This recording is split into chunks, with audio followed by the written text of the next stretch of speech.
A tsunami can cross an ocean as a quiet change in sea level that is almost too long and too smooth to notice.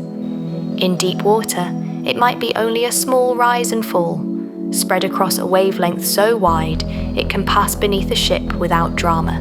Yet the same moving water, guided by the depth of the sea, can arrive at a coastline as a powerful, persistent surge.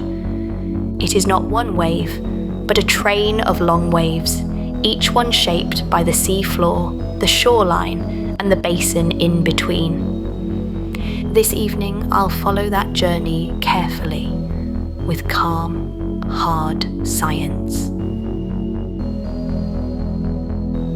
Back in my office, the air is calm, but with what feels like a low rumbling buried deep within. A desk lamp makes a soft circle of light on my workspace, and the rest of the room stays dim and still. Off in the distance, I can sense something coming on, however, it is still a ways away. If you're a recurring listener, welcome back. If you're new here, I'm Madeline Rowe, an astrophysicist turned private eye. Most nights, I'm chasing strange signals and quiet mysteries in the sky, but tonight, my case file comes from the sea. I've been loaned out to an oceanographic institute for a short assignment, the kind that arrives in a sealed folder with salt on the edges and tide charts tucked inside. They don't need drama from me. They need patience, measurements, and a steady explanation of what the ocean is doing and why. So I settle in at my desk, open the file, and follow the evidence the way I always do. One calm page at a time. This is Tsunamis for sleep. On the first page, I've written a definition, because to me, definitions are somewhat like anchors, keeping you bound to the hard facts. So let us start there, with what a tsunami actually is. Simply put, they are a set of waves created when a large volume of water is displaced, suddenly, over a broad area. That displacement can come from the seafloor moving up or down, from a landslide pushing water aside, from volcanic processes, and in rarer discussions, from impacts. But the waves that follow share a family resemblance, long periods, long wavelengths, and speeds that depend mostly on depth. I underline a common confusion in the margin. People sometimes say tidal wave, but tides are driven by the steady pull of the moon and sun, arriving on a schedule. A tsunami is born from an abrupt disturbance, not from the daily rhythm of celestial gravity. The word itself is often translated as harbour wave, and I keep that tucked away, because harbours and bays can resonate, and long waves can behave strangely in enclosed basins. I open the case file the way I always do, with 4 headings: source, propagation, transformation, impact. Under each heading, the same physics repeats, just in different clothing. Source first, because everything else depends on the first push. Most tsunamis that travel far across an ocean begin with an earthquake that moves the seafloor vertically. The key word is vertical. A sideways motion can shear the ground and shake the coast, but it may not lift the water column very much. In many of the largest events, the setting is a subduction zone, where one plate dives beneath another, and the boundary can lock for decades or centuries. When it slips, it can lift or drop a broad patch of seabed. The ocean above that patch responds immediately because water does not compress in any useful way at these timescales. It moves instead. Sometimes I like to say it as a quiet sentence. The seafloor becomes a moving boundary, and the ocean obeys. In the calm language of fluid dynamics, the seafloor deformation forces the water column to adjust. That adjustment spreads outward as long gravity waves. The wave is long in space and long in time. It carries energy away from the source region, not as a single dramatic crest, but as a broad pattern of motion. I pause on one phrase I like from the scientific descriptions. Tsunamis are long waves with small steepness. Small steepness means the surface slope is gentle, especially offshore. That's why the wave can be difficult to see in deep water. Yet the event can still be high impact, because the energy can be enormous and the duration can be long. Not every tsunami begins with a fault rupture. A submarine landslide can displace water by pushing a mass of sediment downslope in seconds or minutes. A landslide tsunami can be especially intense near the source because the displacement can be sudden and the water doesn't have much distance to spread out before it meets the coast. Volcanic activity can also generate tsunamis through flank collapse, pyroclastic flows entering water, caldera processes, or other rapid mass movements. The sources are diverse, but once the ocean is displaced, the propagation physics becomes a steady theme. I keep a small note about time. There are near-field events and far-field events. Near-field means the wave arrives quickly, sometimes within minutes. Far-field means the wave crosses a basin and arrives hours later. That simple difference in travel time changes everything about warning and response, so I keep it close as a constraint of geometry. Now I turn to propagation, the long journey across the basin. This is where the case file becomes almost soothing, because the governing idea is elegant. For long waves in the shallow water sense, the wave speed depends mainly on depth. I write it in symbols and then I translate it back into words. C is approximately the square root of g times h. Speed is approximately the square root of gravity times depth. Speed depends on depth. I stop and make the subtle point that saves a lot of confusion. Shallow water here does not mean shallow like a beach. It means the wavelength is much larger than the water depth, so the whole water column moves together. A tsunami wavelength can be hundreds of kilometers. Even the deep ocean is only a few kilometers deep. So a tsunami traveling across the abyssal plain can still be described by shallow water equations in the technical sense. I like numbers when they're used gently. If the ocean is 4,000 meters deep, the speed is on the order of 200 meters per second. That's roughly 700 kilometers per hour. If the depth is 100 meters, the speed drops to around 30 meters per second, a little over 100 kilometers per hour. As depth decreases, the wave slows. That slowing matters. It changes the wavelength. It changes how wave energy concentrates. It changes what the coastline will experience. In deep water, because the wave is so long, the surface expression can be small. A ship might feel a slow lift and fall over many minutes without a breaking crest. The energy is there, but it's spread across an enormous distance and through the full depth of the water column. Wind waves, the kind that bring whitecaps, are different. They are short compared with ocean depth in the open sea, and their motion decays quickly with depth. A tsunami does not fade with depth in the same way because the water column moves more as a unit. I turn a page and remind myself that tsunamis are usually wave trains, not one wave, a sequence. Sometimes the first arrival is modest and later arrivals are larger. Sometimes the sea rises first. Sometimes it retreats first, because a trough arrives before a crest. And because the periods can be long, the currents can be strong and sustained. This is not just a wave height story.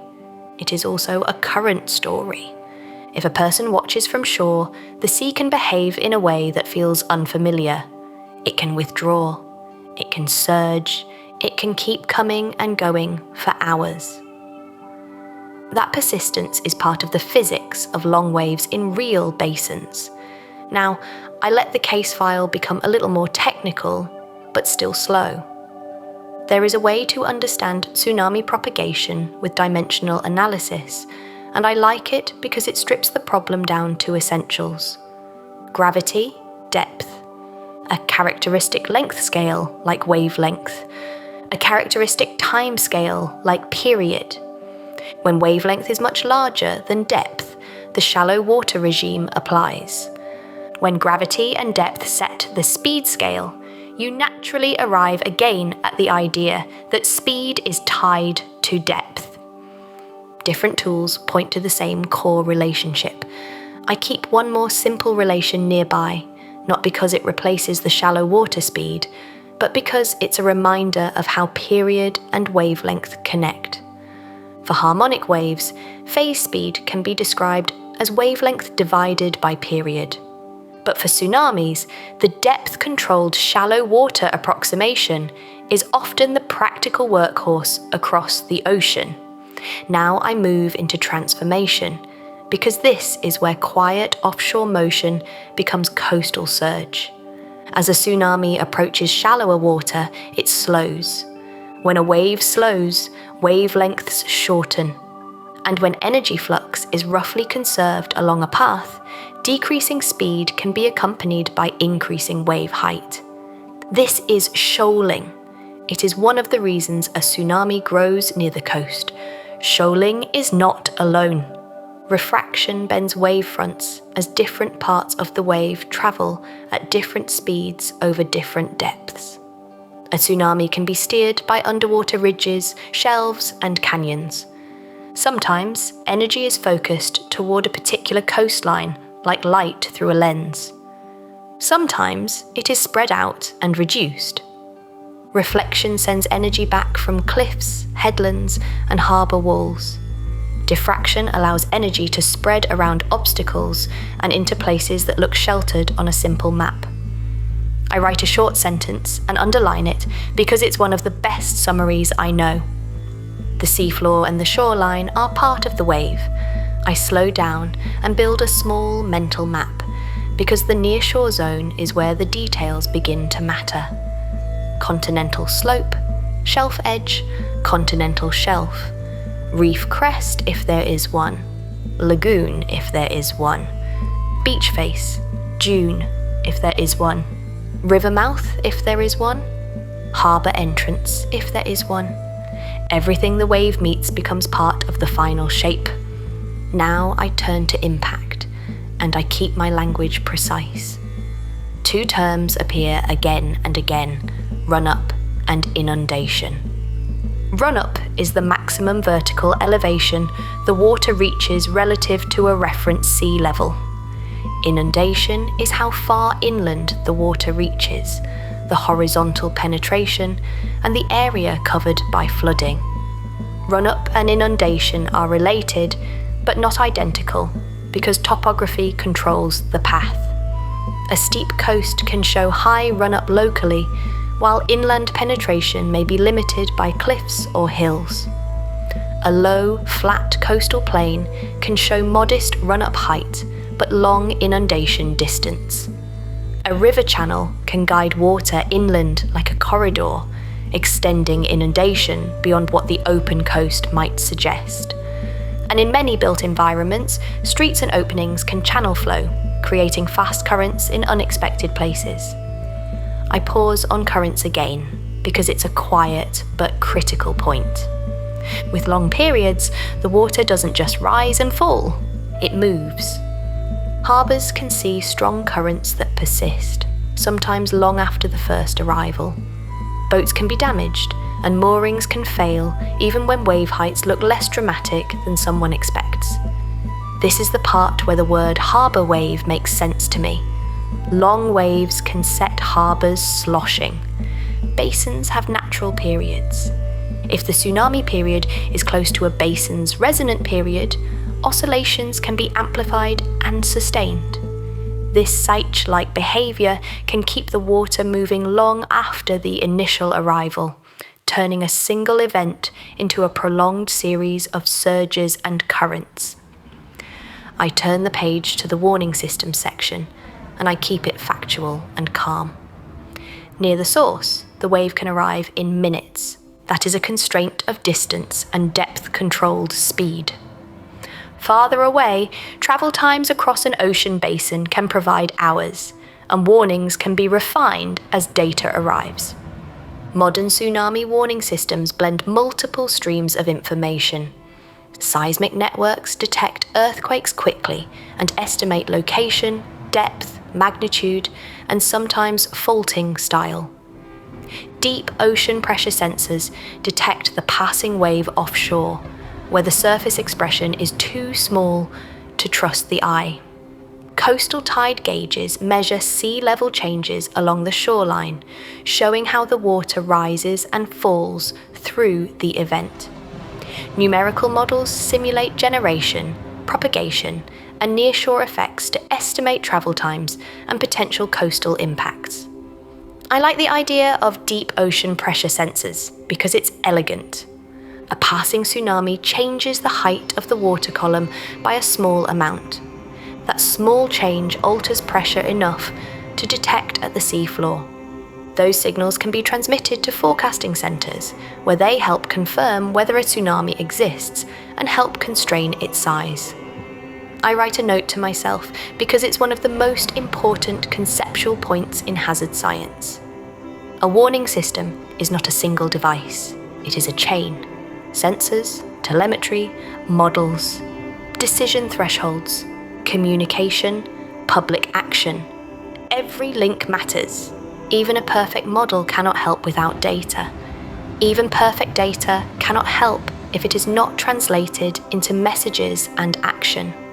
This is where science and society braid together. And in this case, I let that braid stay visible. Tsunamis are physical processes, but the outcomes are shaped by where and how people live, build, and prepare.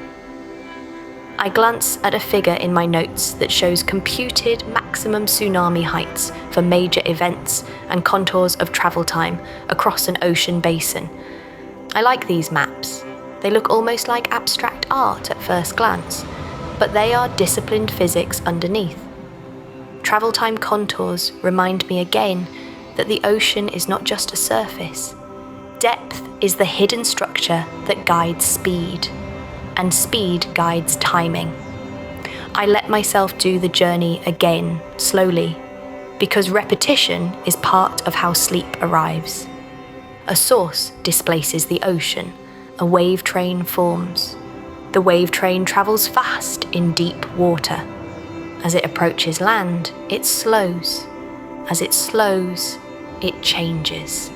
And then it meets the coastline, where geometry decides how water will move. Now, without announcing it as a new section, I drift into a slow tour of depth. I keep returning to the same refrain because it is steady. Speed depends on depth. Height tends to grow as depth shrinks. The coast decides the rest. In the deepest trenches and basins, the wave can travel at jetliner speeds, quietly. In open ocean, long wavelength, long period, small steepness. The wave can be present and invisible to a casual observer. On the continental slope, the wave begins to compress in the direction of travel as speed decreases. On the shelf, the wave spends time in shallower water. Frictional effects can matter more. Refraction becomes more pronounced. Local amplification or reduction can develop depending on bathymetry. And then, near the shoreline, the last kilometres can decide whether the event appears as a rapid rise, a retreat and surge, a bore, a sequence of surges, or prolonged harbour oscillations. I turn to a set of coastline sketches, and I treat them like little thought experiments. Same incoming wave, different coast, different outcome. A wide, gently sloping shelf. The tsunami slows earlier and shoals over a long distance. Energy can be spread over time. Peak heights may be reduced in some scenarios, though local focusing can still occur. Currents can still be strong, especially where flow is channeled. A narrow shelf with deep water close to shore.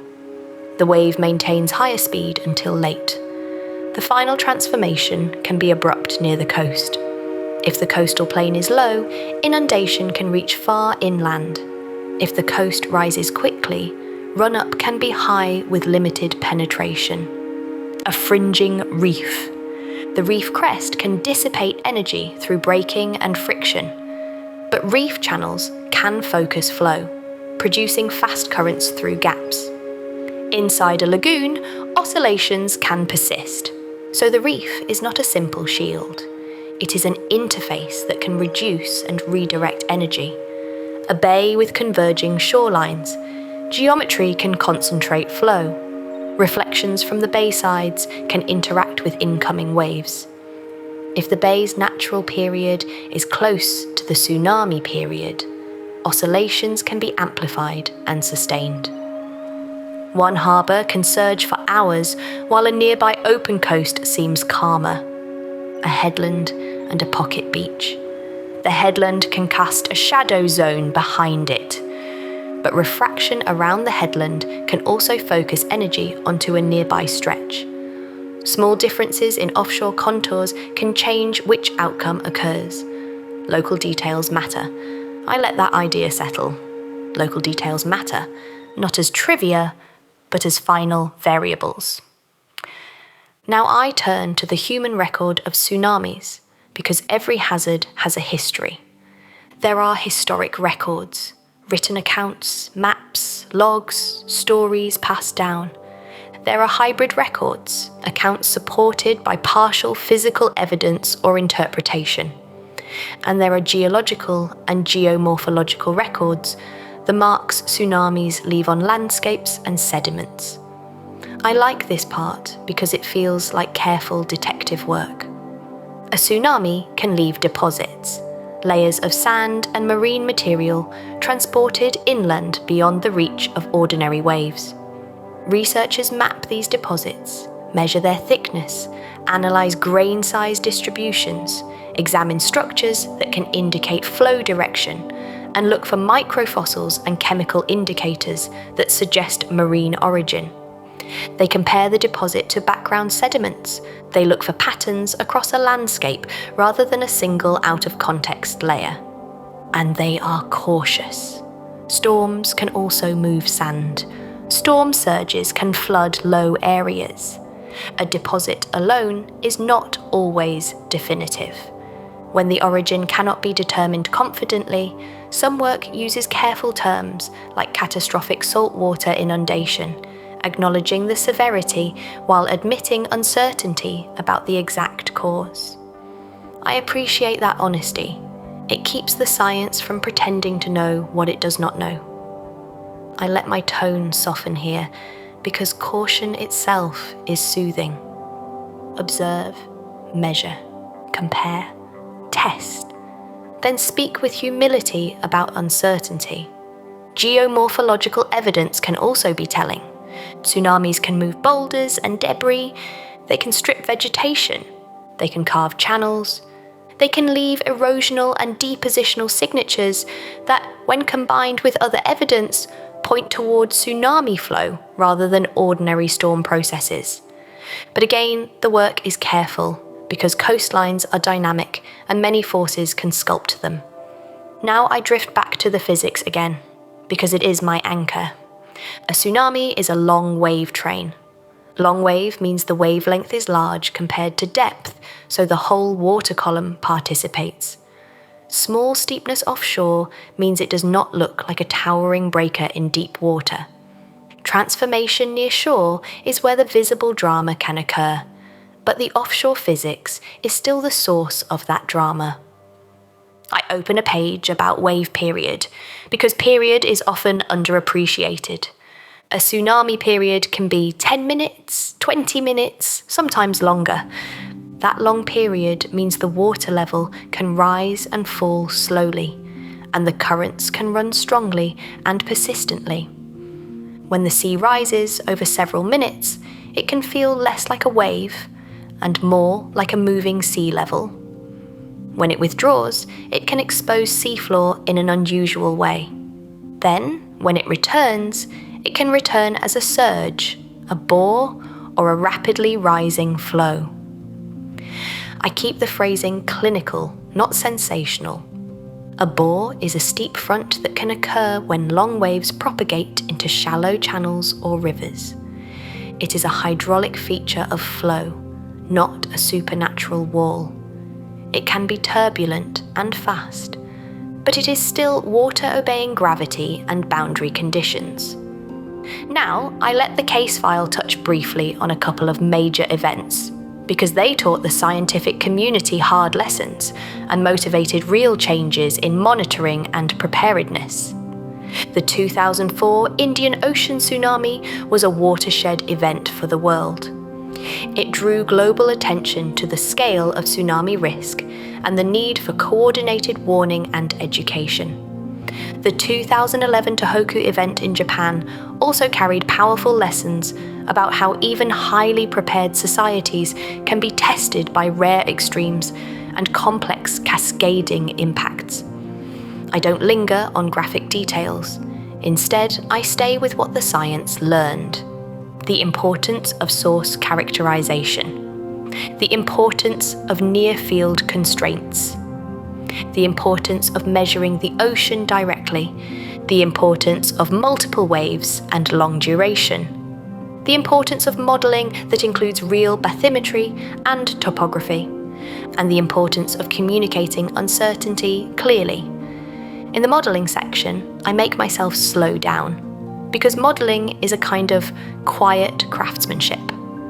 A numerical tsunami model begins with an estimate of the source, the pattern of seafloor displacement. From there, it computes propagation across bathymetry, often using long-wave equations. Nearshore, it computes inundation over topography, often with finer grids because small features can matter a great deal. This is why hazard maps are not just pictures. They are outputs of carefully validated computations. I like to think of modelling in 3 gentle steps. Generate the wave, move the wave, let the wave meet land. In practice, each step involves choices and uncertainty. How exactly did the fault slip? How much uplift or subsidence occurred? And where? How accurately is bathymetry known? How fine is the computational grid near the coast? How are friction and turbulence represented? What scenarios are included in hazard planning? But over time, with real event comparisons and improved observations, the models improve. I also keep a note about how the atmosphere can couple to the ocean in certain contexts, including disturbances that can be detected in the ionosphere after large events. I don't turn it into a major detour tonight, but I acknowledge it as part of the broader Earth system response. The solid Earth moves, the ocean responds, the atmosphere can respond too. Everything is connected, but the case file stays focused on the wave physics that matters most for hazards. Now I return, again, to the wave train. The first wave is not always the largest. This can happen for several reasons. The source can generate a spectrum of periods. Different components can interact differently with the basin and the coastline. Reflections from shelves and coastlines can return energy later. Resonances can build up certain periods inside bays or harbours, and because the event lasts a long time, it may be difficult to identify a single moment as the main wave. I let that settle in the calmest possible way. The ocean does not always give you one moment. It gives you a sequence. Now, without announcing it as a separate block, I drift into a slow, guided tour of a single idealized coastline. Deep ocean first. A long wave travels fast. Over the abyssal plain, it stays subtle. Then the slope. The wave slows. The shelf. It slows more. Its wavelength compresses. Its height tends to increase. Refraction bends the fronts. The shoreline appears. The wave energy meets the boundary, and the response depends on shape. If the shoreline is smooth and open, the surge might spread broadly. If there are channels, the flow might concentrate. If there is a harbour, oscillations might persist. If there is a river, the wave might travel inland. If there are cliffs, the energy might reflect and interfere. If there is a reef, the energy might dissipate and redirect. All of these are variations on the same theme, a long wave meeting geometry. I pause and flip to the preparedness pages, because preparedness is where science becomes practical. Hazard assessment uses scenario modelling to estimate run-up and inundation for plausible sources.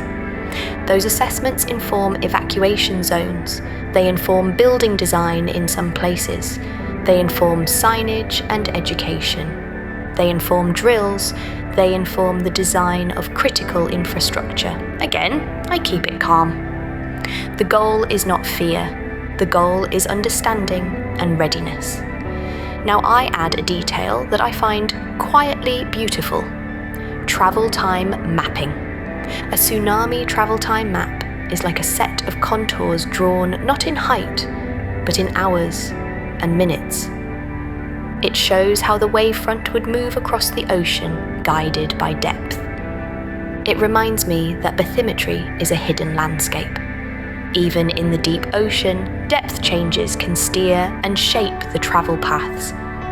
I turn back to instrumentation: deep ocean sensors, coastal tide gauges, seismic networks, sometimes GPS and coastal deformation measurements, sometimes offshore pressure arrays, sometimes multiple redundant systems. And I keep the idea of confirmation close.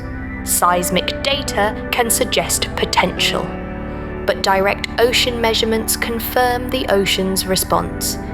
That distinction matters because earthquakes vary, rupture geometry varies, seafloor deformation varies. So the ocean's response must be measured, not merely assumed. Now I let myself repeat the core ideas again in a slower, sleepier cadence, but still with hard science. A tsunami begins with displacement. It propagates as long waves with small steepness. Its speed depends mainly on depth. It transforms near shore through shoaling, refraction, and interaction with local geometry. It arrives as a train of waves, often long-lasting, with strong currents. Its impact is described by run-up and inundation, and it varies strongly from place to place. I set my pen down for a moment and listen to the quiet of the room. The case file is open, the pages are still. The ocean in my mind is not a monster. It is a system. Gravity, depth, boundaries, energy, time. Now I return to the geological record again, because it's another form of time. Historic records reach back centuries in some regions. Geological records can reach back millennia. That matters because tsunamis are often low-frequency, high-impact events. A coastline can go many decades without a large tsunami, and that absence can create a false sense of safety. Paleo-tsunami science, using sediments and landforms, tries to expand the record, so hazard estimates are not based only on short human memory.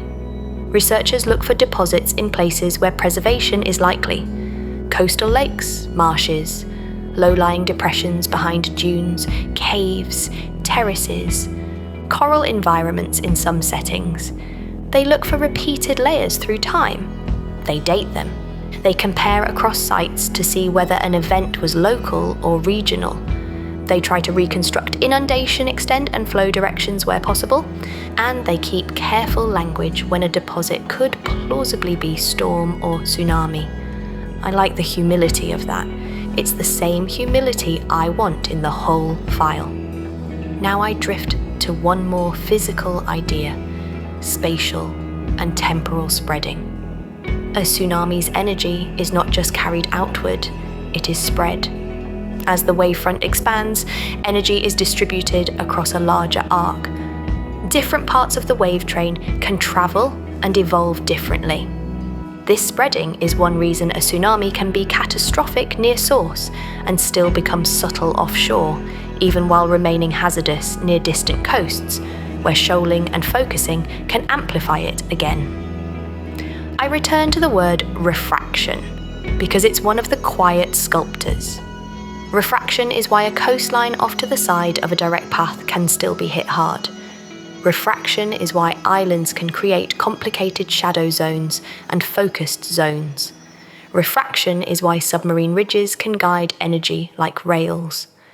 The ocean floor is a map beneath the map, and the wave reads it as it travels.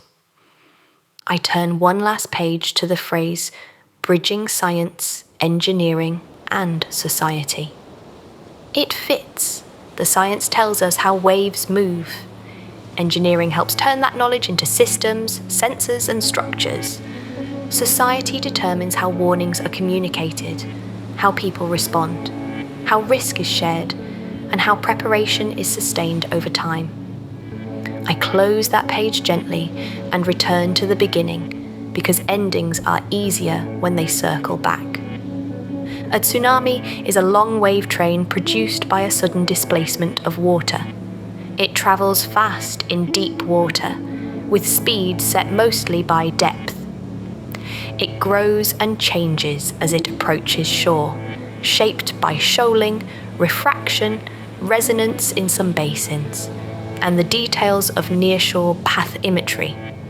It arrives as a sequence, with currents and surges that can last for hours, and the final impact depends strongly on local coastal topography and coastal geometry. Now I let my voice soften into a final, slow review, the kind that lets the mind unhook. Source, propagation, transformation, impact. Source, earthquakes with vertical seafloor motion, landslides, volcanic processes, and rarer causes. Propagation, long waves with small steepness, speed tied to depth, wave trains crossing basins guided by bathymetry. Transformation, shoaling, refraction, diffraction, reflection, and resonance in harbours and bays. Impact, run-up, inundation, and strong currents that can persist long after the first arrival. I close the folder, not with a snap, just a soft closing. The desk lamp still glows. The room stays quiet. And the ocean, far away, continues its slow, gravity-guided motion, predictable in its equations and endlessly varied in its details. If your thoughts drift now, that's perfectly fine. You can let them float like a long wave across a deep basin. Slow rise, slow fall, long period, quiet travel, and then gently sleep.